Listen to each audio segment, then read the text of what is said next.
Olá, amigos de Carta Capital. Meu nome é Thaís Reis Oliveira, sou editora executiva digital aqui na Carta e tenho a honra de receber para uma conversa a ser transmitida no nosso canal no YouTube o antropólogo Michel Alcoforado, alguém a quem eu admiro muito, que acaba de lançar um livro chamado Coisa de Rico, que é resultado de uma década e meia de uma pesquisa acadêmica com o 0,1% e o 0,01% da elite brasileira. Para além de um mergulho na vida dos super ricos brasileiros, é também ela ilumina uma outra maneira de pensar classe, de pensar desigualdade no Brasil, que são os temas principais da nossa conversa. Michel, queria te primeiro agradecer a tua presença aqui na redação de Carta Capital e queria que você contasse um pouco para o nosso público, que talvez não esteja tão familiarizado com a sua pesquisa, apesar do reconhecimento que você conquistou. Por que estudar o luxo brasileiro? O que leva um antropólogo, um acadêmico brasileiro a se interessar pela vida dos muito e super ricos? Primeiro, queria agradecer imensamente pelo convite, sou fã de vocês. A antropologia, apesar de ser uma ciência pouco conhecida, ela tem uma coisa que é fundamental, que não é a gente que escolhe o tema que escolhe a gente. Nunca é o antropólogo que chega lá e fala, olha, eu quero fazer tal coisa. Ou a gente tem um direcionamento ou um tipo de interesse, mas na real, no final das contas, você é capturado pelo assunto. E eu sou capturado por esse assunto no momento que o Brasil estava mais conectado com essa ideia de que a gente ia ser o país do futuro, com 27 milionários sendo inventados aqui a cada minuto, com a gente pensando em construir um país que ia se tornar verdadeiramente essa promessa, realizar no presente essa promessa de futuro. E nós, no dia a dia, estávamos envoltos com a ideia de que íamos dar certo também. E como é que os brasileiros estavam preocupados em dar certo? Estavam preocupados em dar certo comprando coisas, né? Então era comum na classe média brasileira, nas elites brasileiras, a ideia de viajar para fora do país para poder comprar uma bolsinha assinada, uma camisa assinada, uma ideia assinada.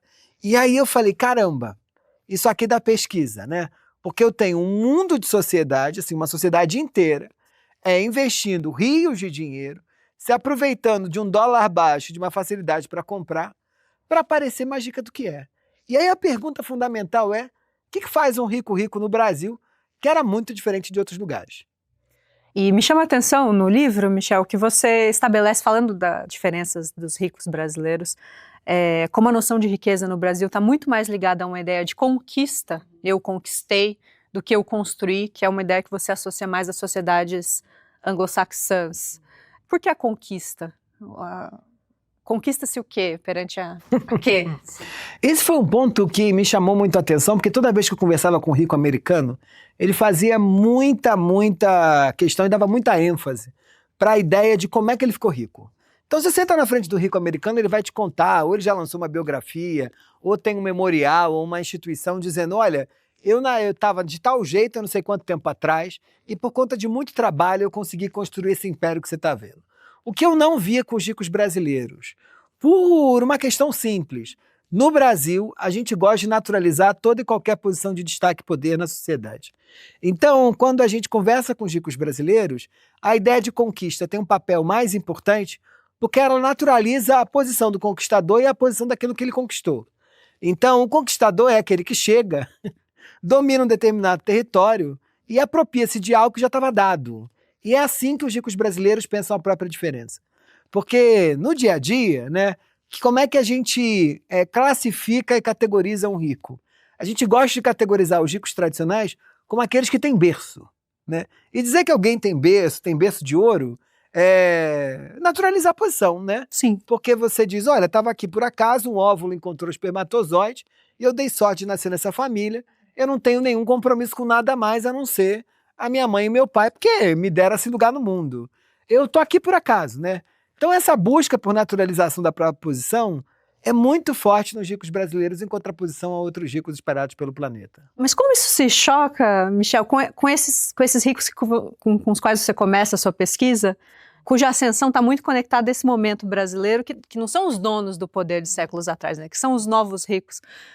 Como essa ideia da conquista se diferencia entre os ricos de berço e os recém-chegados? Olha, você tem conquistadores também? Conquistadores também. O que é mais legal é que toda vez que você conversa com um emergente ou com um novo rico, ele vai fazer questão de marcar a todo momento em que momento que ele ficou rico. E aí ele vai dizer, olha, você elogia o tapete, ele fala, esse tapete maravilhoso aqui eu comprei em 2012. Sim. Esse móvel maravilhoso aqui eu comprei em 2014 e custou tanto. Esse carro maravilhoso que eu tenho, eu comprei sei lá quanto. E a ideia, mais ou menos a ideia que a gente usa para pensar a colonização do Brasil.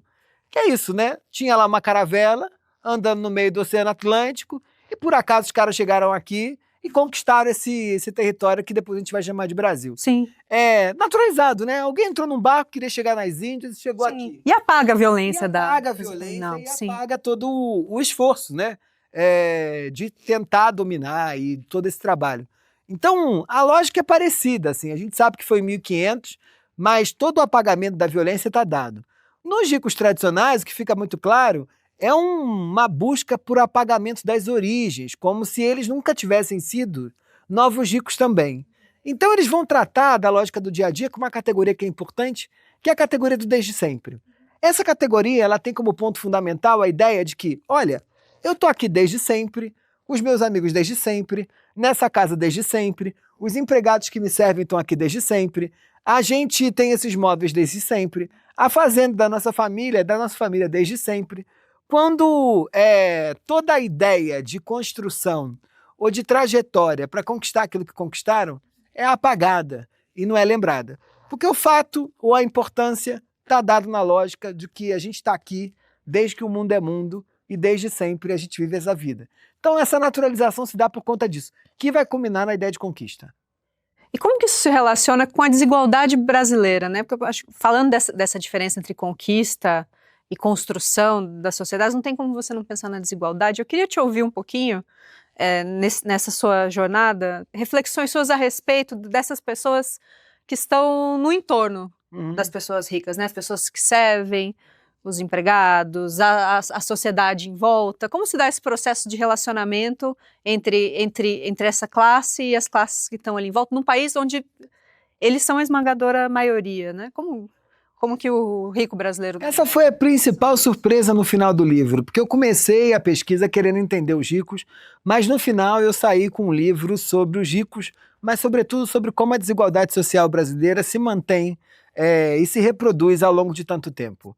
Eu brinco que o que eu faço é uma segunda versão do trabalho primoroso que os sociólogos e os economistas fizeram ao longo do tempo para pensar a desigualdade no Brasil.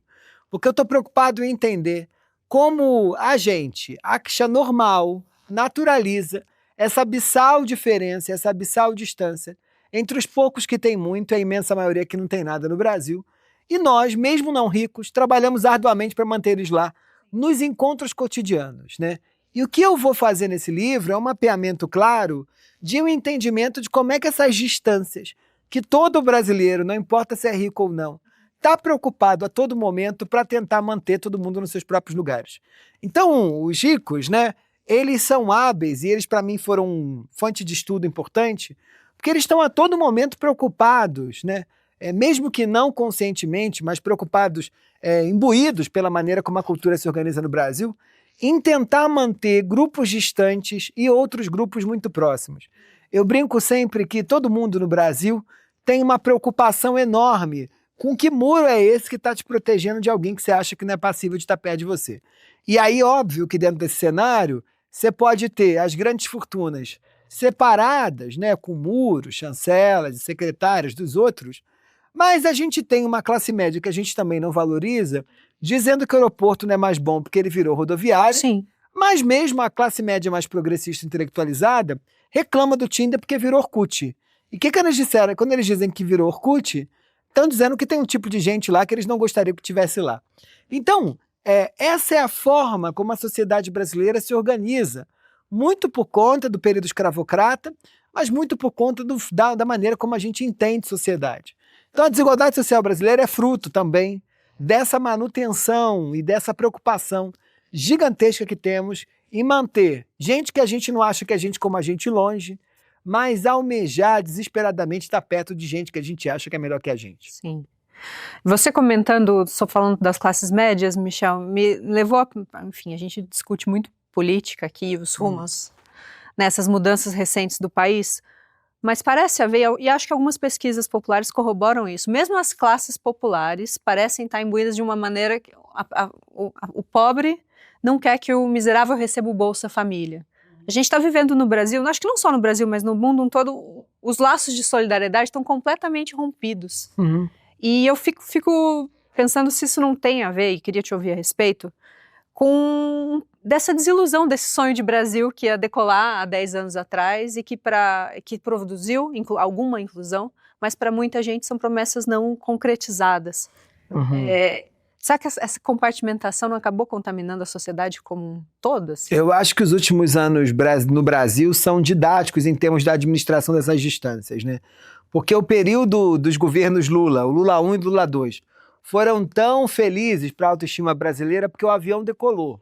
Só que o avião decolou mantendo quem já estava na executiva, e mantendo quem já estava na econômica, e mantendo quem estava perto da porta do banheiro lá no final do avião também lá, né? Os estudos do Pedro Ferreira de Souza, né, esse grande especialista em desigualdade do ponto de vista estatístico e sociólogo, né, trabalho muito primoroso, vai mostrar que no momento que o Brasil decola, a vida dos pobres melhora muito, a gente tem a inclusão e a invenção da chamada classe C, mas a vida dos ricos melhora na igual dimensão. Sim. Então ali não deu ruim por quê? Porque as distâncias se mantiveram, né? A Coab estava muito melhor, mas o Jardim Europa estava muito melhor também. Então a paz social reinou. O dilema que acontece, que eu acho que é central aqui nos anos de 2010 no Brasil, com toda a crise econômica, política que a gente vai viver, é porque as distâncias começam a trepidar. Trepidar em que sentido, né? Ou eu tenho os pobres ficando mais pobres, e esse é o horror de todo brasileiro. Não importa o seu lugar social, todo mundo tem horror a ficar pobre. Mesmo os pobres têm horror a ficar pobre. E os ricos, mesmo jamais tendo a possibilidade de ficar pobres, eles temem imensamente ficar pobres. Então a crise econômica acirra essa sensação. Agora, o fato de você ter uma classe média, média baixa, que ascende com o governo Lula, passando por um processo de perda do seu poder de compra, gera uma aproximação forte com o morador ou com o recebedor do Bolsa Família. Sim. E aí a gente tem uma diminuição de distâncias. E isso dá essa confusão gigantesca. E, para mim, esse é o território mais central assim, da sociedade brasileira, que toda vez que as distâncias entram em trepidação e a gente tem algum momento de ou interação mais frequente ou fricção entre grupos muito distintos, alguma coisa grave acontece ao longo da história do Brasil. Ou se derruba presidente, ou se elege presidente fascista, ou se dá golpe, ou se mudam as leis por completo. A gente faz alguma coisa para fazer as distâncias continuarem operando. Sim. E, para mim, os anos de 2010 são didáticos nesses aspectos. Assim, eles mantêm, né, uma sociedade que estava confortável na ascensão, mas na manutenção das distâncias, começar a entender que tinham grupos que estavam tendo que se encontrar, que não queriam se encontrar. Então, esse é o dilema de uma sociedade estruturada como a brasileira está. E você vê nos próximos anos, Michel, ouvindo uma outra entrevista sua, também, enfim, retomando um tema que a gente acompanhou na edição semanal da Carta, que o acesso das camadas mais populares às universidades públicas contribuiu para a produção de uma crise da universidade pública. Opa. Né, tanto dos ataques da extrema-direita, quanto as elites deixando de considerar a universidade pública como aquele espaço de produção de conhecimento privilegiado que foi durante décadas no Brasil. E os ricos hoje mandam os filhos, ainda que uma universidade ruim no exterior, parece agora muito melhor do que a melhor universidade brasileira. E parece uma tentativa de manter essas distâncias estabelecidas, mas para onde caminha a nossa desigualdade? A gente já fez isso com a escola pública, né? O processo de universalização do ensino público no Brasil fez com que as camadas médias fugissem, né, do ensino público, e ao mesmo tempo isso gerou uma perda grande da percepção de qualidade do ensino público no Brasil. Mesma coisa está acontecendo nas universidades agora. Sim. O que acontece é que entra um público que a classe média e as elites acreditam que não é passível de estar perto, e aí na entrada, no momento que entra esse público, há uma fuga. E há uma fuga em todos os setores, não só dos alunos. Há uma fuga, inclusive, das elites mandando seus filhos virarem professores universitários, né? É notório e claro, né, a perda do poder de compra do professor universitário nos últimos anos, ou o investimento em pesquisa nos últimos anos. Sim. Muito por conta dessa ideia mesmo de que a universidade não é mais lugar para a elite estar sentada, nem para a elite ensinar, né? Então, isso é fruto da maneira como a sociedade pensa. Agora, a nossa desigualdade brasileira, ela só vai diminuir quando a gente aceitar que esse outro diferente da gente, ele só é alguém com menos dinheiro do que você. E amanhã ele pode vir a ter mais dinheiro e você menos. Enquanto a gente acreditar, como a gente acredita, que os outros que têm menos são outro tipo de gente, né, que não são gente como a gente, que estão nos pequenos detalhes, né? A gente classifica tudo assim no Brasil. A gente classifica que tem escola que é pro teu filho de classe média, tem escola que não tem. A gente classifica que tem emprego que é pro teu filho de classe média, tem emprego que não. E a gente classifica até médico. Eu, uma vez, fiquei muito próximo de um professor da Holanda que estava fazendo um estudo sobre sistemas de saúde no Brasil. Era uma pesquisa global. O Eric Barre, junto com uma outra antropóloga de Brasília, a Fabiola Gomes. E eles vieram a São Paulo e eu ajudei eles a entrevistarem alguns médicos aqui. E a primeira pergunta que o Eric me fez foi a seguinte: Michel, o que é esse negócio de médico de plano, que todo mundo fala, e médico não de plano? Aí eu disse, então, querido, deixa eu te explicar. Esse é Brasil, né? A gente acredita que tem o médico do SUS, que esse a massa da população se mete lá. Há um processo importantíssimo que garante um upgrade de acesso, que é quando o fulano tem capacidade, via trabalho ou via recursos próprios, de começar a ter seu próprio plano de saúde. E aí ele vai para o médico de plano. Só que como aconteceu nos anos 2010, o acesso muito grande de brasileiros que não deveriam, com muitas aspas, ter plano, tendo, a classe média e as elites começaram a achar que o médico de plano não presta. E aí ela inventou o médico sem plano. Que é uma loucura, né? Que é uma loucura que você acha que o médico do SUS não serve para você, que o médico oferecido pelo plano de saúde não serve para você e que o médico bom é aquele que você paga particular, né? Fortunas caríssimas, né? Preços caríssimos. Então, essa loucura da gente hierarquizar tudo, hierarquizar emprego, hierarquizar oportunidades, hierarquizar trabalhos, hierarquizar médicos, hierarquizar perfume. Uma das histórias que eu conto no livro é uma história maravilhosa de uma empregada doméstica que, naquele momento, nos anos de 2015, ainda no momento de boom econômico, acesso da classe C, ela entra numa loja de departamento e descobre um cheiro de um perfume importado, que era um perfume que a patroa dela usava, que eram desses perfumes importados aí franceses. E ela descobre que ela podia pagar de 10 vezes no cartão de crédito da loja de fast fashion. E eu pergunto, e aí, você comprou o perfume? Ela disse, ainda não. Eu falei, qual perfume é esse? Era Victoria's Secret, que era uma marca que fazia muito sucesso, porque eram doces, cheiros adocicados. Sim. Assim, muito sucesso nas camadas Baunilha. populares. E ela me disse, não, Victoria's Secret é o cheiro da pobreza. Eu quero perfume francês. E eu falei, mas como assim tem cheiro de pobre? Ela disse, não, essa coisa é muito doce, cheiro de pobre. É o cheiro lá do trem. Eu falei, mas como assim? Nunca tinha pensado nisso. Ela falou, eu vou comprar esse francês, mas a gente tem um dilema. Quando eu começar a subir no elevador desse prédio chique, cheirando a perfume francês, as madames vão ter que cheirar outro cheiro. Isso é a sociedade brasileira pura, né? A gente acha que tem cheiro de pobre, tem cheiro de rico. Um dos trends mais bombados do TikTok são esses vídeos de cheirinho de fragrância para casa. Como é que a tua casa fica cheirando a casa de rico?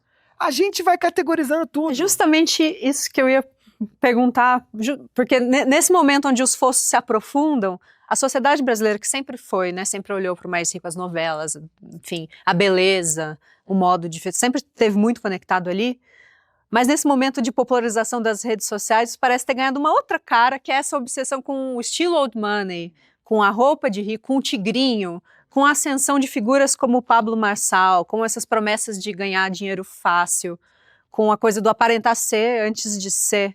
E a sua obra é muito feliz, muito saborosa, eu acho, por conectar muito bem a questão da classe, da desigualdade com os bens de consumo, com esse balé que é sempre feito com os bens de consumo.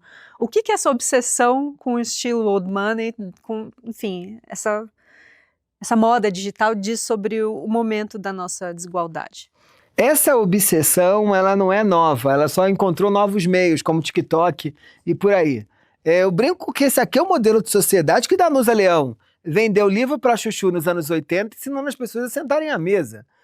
Glorinha Calil teve horas e horas no Fantástico ensinando o povo brasileiro a ser chique, né? Fátima Scarpa tá aí no Instagram com um mundo de seguidores ensinando as pessoas, né, a partir do seu cabedal, do seu capital cultural, a como se portam no mundo dos ricos e parecem mais do que são.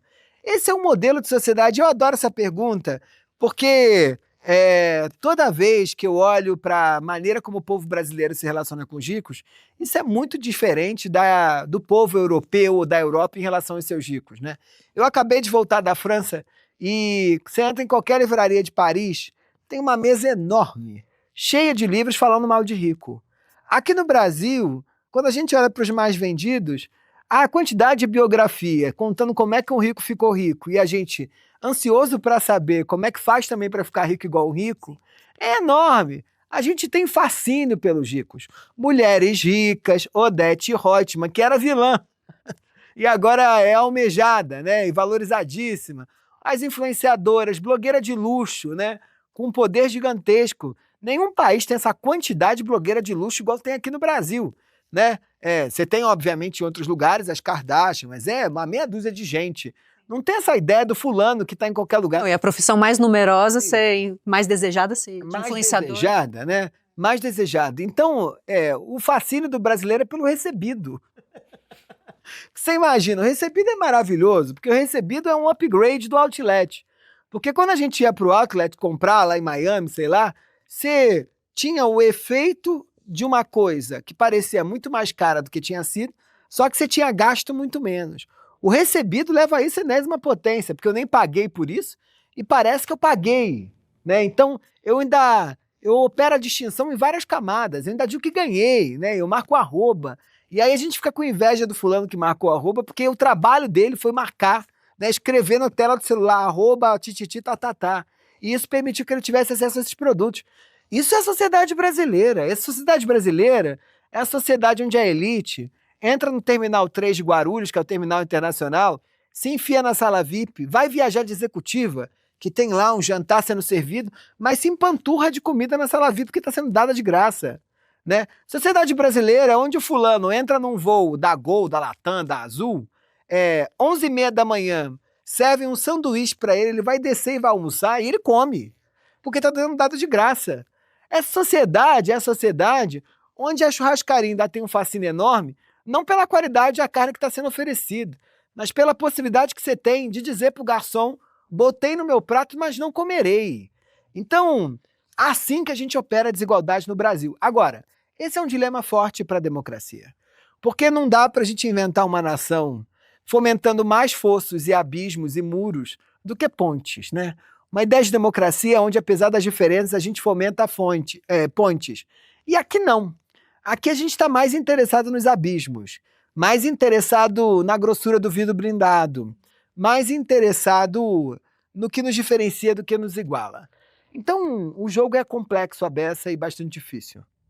Michel, nessa sociedade tão desigual e nos fossos cada vez maior, o que você fez para conseguir a confiança dos teus personagens da tese?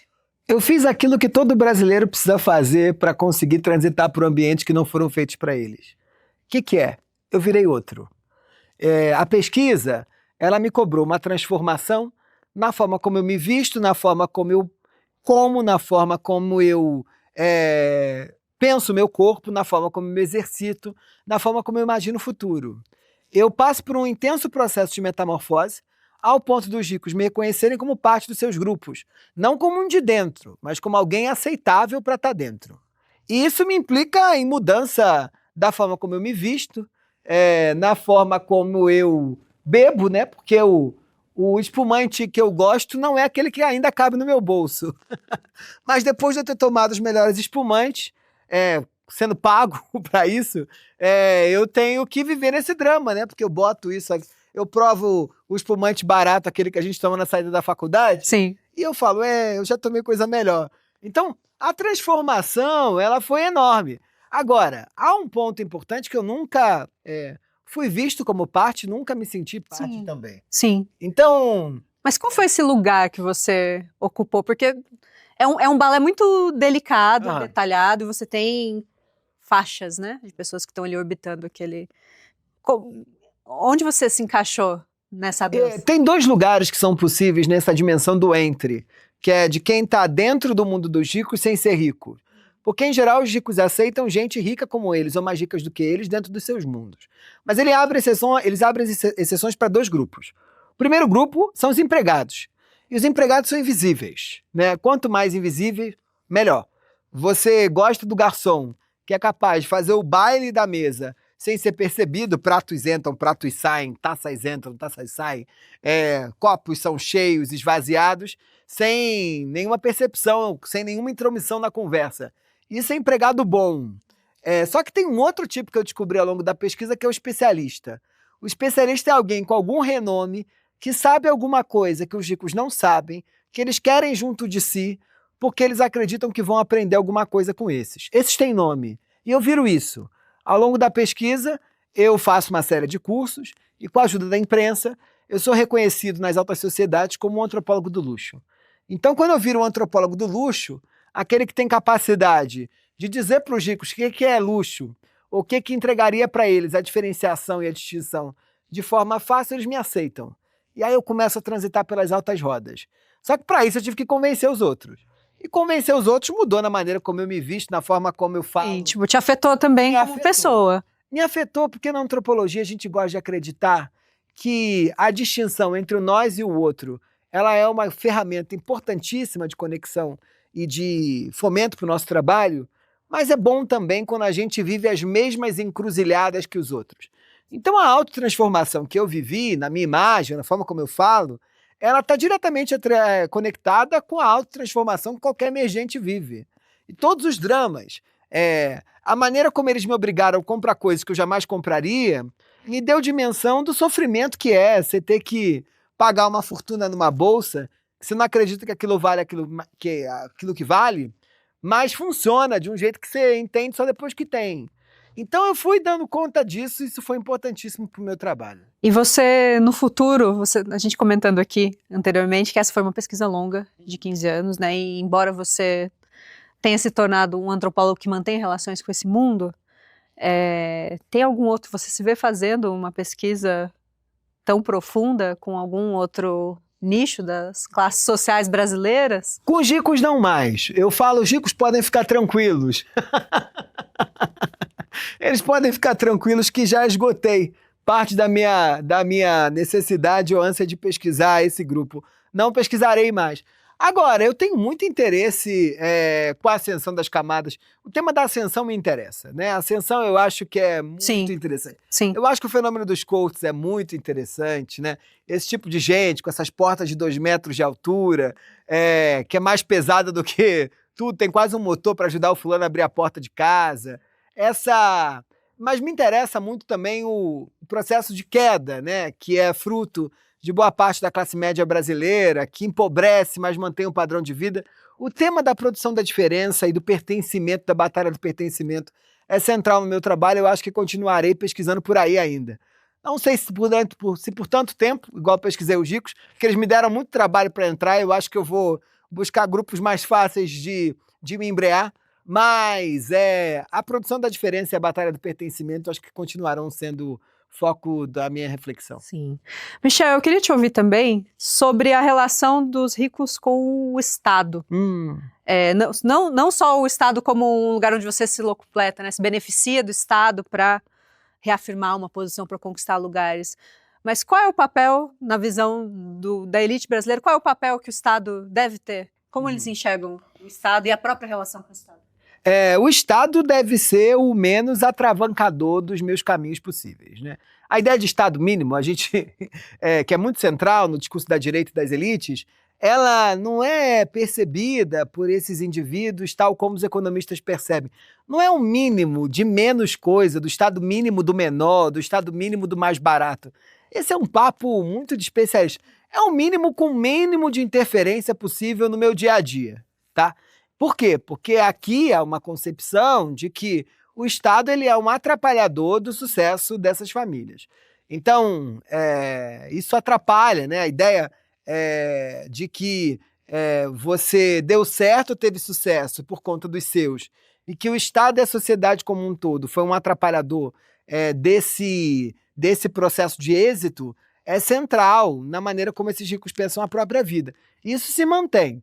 Agora, é muito interessante também que eles devotam ao Estado tudo aquilo que eles acreditam que não é um papel deles, assim. É, inclusive o tema da desigualdade. Porque eu tenho dito muito isso, assim, a gente gosta de acreditar que os ricos são terríveis, sentam em salas, se reúnem em salas blindadas e falam, meu Deus, como nós vamos atrapalhar o Brasil? Não, isso não existe. O ponto é que eles são ao contrário, muito comovidos com o problema da desigualdade social brasileira e muito comovidos com a pobreza da sociedade brasileira e como é que os pobres no Brasil vivem. O grande problema é que eles acreditam que esse é um problema dos pobres, né? Ou esse é um problema do Estado como um todo. Então cabe ao Estado resolver a desigualdade social, não a mim. E isso é novo, porque em outros lugares do mundo a elite se mistura com o Estado na resolução dos problemas. E aqui não, aqui eles acham que os governantes. E numa democracia, isso fica ainda mais complexo. Porque num país igual como o Brasil, a maioria da população é pobre. Sim. E se o problema é do Estado e é a maioria que escolhe quem toca o Estado, que são os políticos, eles acham que o problema da própria desigualdade é um problema dos próprios pobres, que deveriam eleger políticos melhores que dessem conta dos seus anseios. Então, o Estado deve ser mínimo, não mínimo só de tamanho, como gostaria o Paulo Guedes de pensar, mas mínimo no sentido de atravancar menos a minha vida, porque o Estado é visto como um grande adversário. Sim. E eu queria te ouvir para uma questão bem contemporânea, que parece a primeira vez, enquanto a gente fala aqui, parece que o governo Lula, depois de quase 3 anos, pela primeira vez está conseguindo sair das cordas em relação à opinião pública e disputar algumas questões envolvendo, por exemplo, o tarifaço do Donald Trump, ou a tentativa de provocar um debate em relação à taxação das parcelas mais ricas da sociedade. Ao mesmo tempo, a gente ainda esse Brasil onde as pessoas querem saber como um rico ficou rico e seguir os próprios passos. Você vê caminhos para um debate público onde a gente consiga trazer essa noção de desconstrução da figura dos ricos, que inclusive, enfim, já toma o debate público de vários outros países? Tem um cantinho onde possa se abrir uma discussão em relação a isso? Infelizmente não. Eu acho que o tema da taxação dos ricos, o que cabe ao governo ou a qualquer um que queira movimentar esse tipo de debate é promover o debate para gerar reflexão na sociedade. Mas de forma muito clara aqui, muito transparente. Eu acho que é muito difícil esse assunto se assentar hoje na sociedade brasileira por conta de 2 motivos. Primeiro ponto, que esse aqui é um modelo de sociedade onde todo mundo acha que vai ficar rico ou almeja ficar rico. É só a gente acompanhar o bolão da virada aí, né? Todo mundo joga lá ou tá no tigrinho aí, né? Achando que vai acontecer alguma coisa, os deuses vão se movimentar e você vai ficar rico. E aí você tem empatia com o rico. O pobre no Brasil tem empatia com o rico. O pobre no Brasil olha pra madame e tem empatia com a madame, né? E um fascínio, uma mistura de empatia. Agora tem um segundo aspecto que é mais central, né? Que é o fato que é uma contradição brasileira desse ser um modelo de sociedade onde todos nós batalhamos fortemente para parecer mais ricos do que somos, mas ninguém se acha rico. Nem os ricos se acham ricos.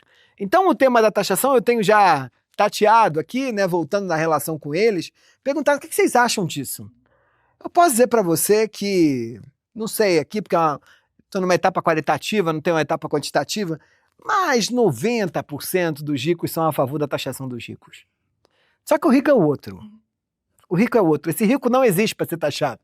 Os ricos olham para mim e dizem, eu sou a favor, essa frase, eu sou a favor da taxação dos ricos. Michel, esse projeto ministro Haddad de taxar a gente que ganha mais de 1 milhão por ano, 1 milhão não, 1 milhão é a gente, dizem eles. A gente não é rico, né? A gente tá aí pagando boleto. Rico é o fulano que ganha 2 milhões. E se você chegar no 2 milhões, ele vai dizer que não é ele. Então, enquanto não resolvermos, enquanto sociedade, essa contradição que o fulano que é alvo do imposto não se acha parte do pacto do imposto, a chance disso passar é pequena. É pequena. Então, mas só do fato de estar no debate já é um grande passo. Então, é isso, né? O fato de eu estar dando aqui a entrevista, esse livro que eu lancei, Coisa de Rico, eu acho que ele coloca no debate, a ação toda do governo gerando esse debate, os próprios bilionários que a gente tem visto agora, ainda aos jornais, defendendo, né, alguns deles, a taxação dos ricos, e óbvio, eu espero que eles se enquadrem nesse ciclo, eu acho que fomenta o debate. Então, ganhando reflexão para o tamanho da contradição, que o Brasil inventou para si mesmo, e eu digo isso que não foram os ricos que inventaram para si mesmo. O Brasil, eu, você, quem está vendo a gente, a moça que trabalha na casa da gente, o motorista de ônibus, os bilionários, enquanto a gente não tiver a dimensão dessa contradição que constrói a sociedade brasileira, não vai dar. Não vai dar. Seguiremos tentando, né? A esperança é a última que morre. Michel, eu queria, em nome da Carta, te agradecer pela que agradeço. conversa e, enfim, manter as portas abertas aqui para você, desejar sucesso na divulgação do livro. Essa entrevista fica por aqui, mas a produção de Carta Capital no YouTube segue a toda prova. Se você gostou dessa conversa, considere se inscrever no canal de Carta Capital e também acompanhar a nossa produção tanto na edição semanal quanto no site da revista.